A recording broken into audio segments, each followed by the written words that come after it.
Olá, meus amigos. Todas as vezes que eu falo de ansiedade nestes tempos de pandemia, vem um monte de perguntas para a gente. Muitas delas chegam pela nossa comunidade do YouTube. E eu vou responder algumas delas. A primeira é da Ana Boldrini Zardo. A Ana diz: eu não tenho ansiedade. O que me incomoda é que ando avoada, distraída o tempo todo, porque parece que tudo está fora do lugar. É difícil você atribuir, dar um diagnóstico para esse tipo de sintoma tão vago, não é? Mas, na verdade, isso pode refletir a ansiedade, porque a ansiedade te leva sempre a ficar preocupada, você não consegue relaxar, fica sempre preocupada com o momento futuro, o que vai acontecer. Mesmo quando está acontecendo uma coisa boa, você já está preocupada com o problema seguinte. E isso pode dar essa sensação de que você não está vivendo aquela realidade.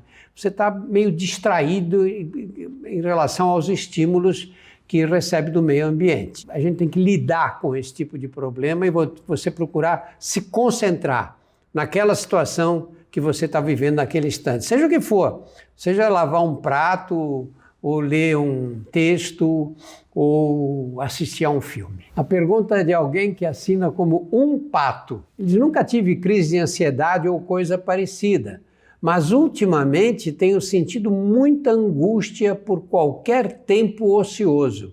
Parece que passei a sentir muita agonia por estar perdendo meu tempo.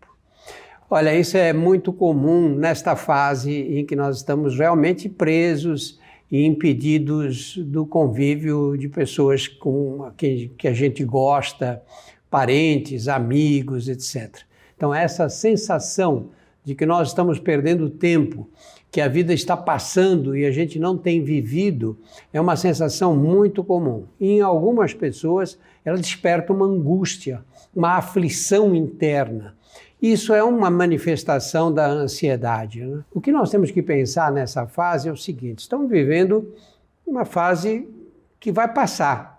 Essa epidemia vai terminar, embora enquanto nós estejamos nela, a gente acha que não tem mais fim, né? Mas vai passar. E você tem que se acomodar à situação atual, tentar tocar a vida do jeito que ela se apresenta, o que significa aproveitar para estudar um pouco mais, para ler, para assistir a determinados filmes que você não teve tempo de ver. Procura se fixar nas coisas que esta fase de mais isolamento social proporciona, que eram coisas que a gente, na fase que a gente corria para um lado e para o outro, a gente dizia: não vejo a hora de ter o tempo para chegar em casa, ler um livro ou assistir a um filme. É hora de fazer agora essas coisas que a gente almejava no passado e não conseguia, né? A pergunta é de Jean V. Falta total de memória. Parece que a fadiga não acaba. Trancada em casa desde março de 2020. Home office, grupos de risco, pré-diabetes, que respeita o vírus. Essa perda de memória, eu não sei que idade você tem. Se você tiver 90 anos, é normal a memória trair a gente. Mas se você tiver 20, 30, 40 anos, sua memória está normal. O que é muito comum nessa fase, que a ansiedade leva você a ficar desatenta, a não prestar atenção no que você está falando. É muito comum hoje, as pessoas dizem: minha memória foi embora. Quantos anos você tem? 30 anos. Para, não foi embora coisa nenhuma. A memória implica em quê? Em você estar atento ao que está fazendo naquele momento. Se você está ansioso ou ansiosa e naquele momento você está preocupada com outras coisas, ou essa quantidade de estímulos que nós temos, você está ali olhando o WhatsApp no celular, ao mesmo tempo que está lendo alguma coisa, ou que alguém fala com você, e aí você depois não lembra o que aquela pessoa falou. Não é porque você está com problemas de memória, é porque você está com problemas de atenção. E a atenção hoje fica muito dispersa, e é dispersada por esses estímulos que chegam o tempo inteiro. É o WhatsApp, são os e-mails que a gente não respondeu, as coisas da casa, porque a gente está em casa e a casa tem uma rotina. Então, essa atenção, a desatenção é que é o problema. E isso gera ansiedade e dá a impressão que a gente perdeu a memória. Não é verdade. Pergunta de Rafael Rocha. Apesar de tudo, a tranquilidade me acompanha. Procuro ter um tempo para mim.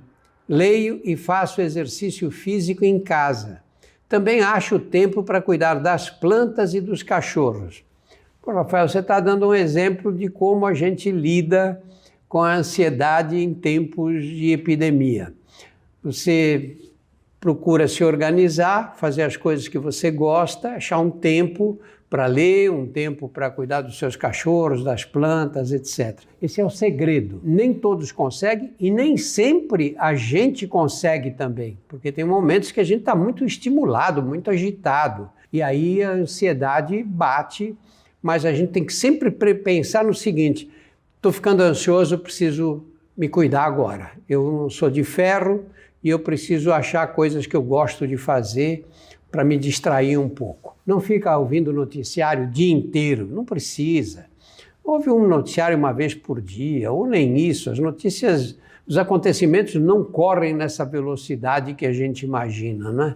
Nós temos que ter um tempo para nós mesmos e isso é muito importante nesta fase. Iveli Luna: melhorei após a vacinação dos meus pais e da minha família. A raiz da nossa ansiedade, o que é? A preocupação. Quando nós estivermos vacinados, os nossos parentes, as pessoas de quem nós mais gostamos estiverem também, nós vamos conseguir relaxar um pouco. O que a gente não pode deixar é esse medo, essa preocupação adquirir proporções estratosféricas, a ponto de nos deixar numa angústia permanente, como se algo terrível estivesse para acontecer. Não é assim. Nós vamos ter que continuar tomando os cuidados, mesmo vacinados. Eu tomei a vacina, as 2 doses, eu uso máscara quando eu saio de casa, eu não me aglomero de jeito nenhum, eu evito contato de proximidade na rua, mas eu tento tocar minha vida do jeito que eu consigo agora, reservando um tempo para fazer coisas que eu gosto. No meu caso, ler, escrever e de vez em quando ver um filme, porque nem sempre dá tempo. Vai passar essa epidemia, ela vai acabar. Agora, nós não podemos sair dela com uma série de transtornos psiquiátricos, né? Sair da epidemia deprimidos, ansiosos, nervosos, tendo crises de pânico. Não pode ser assim, né? Porque a vida vai continuar.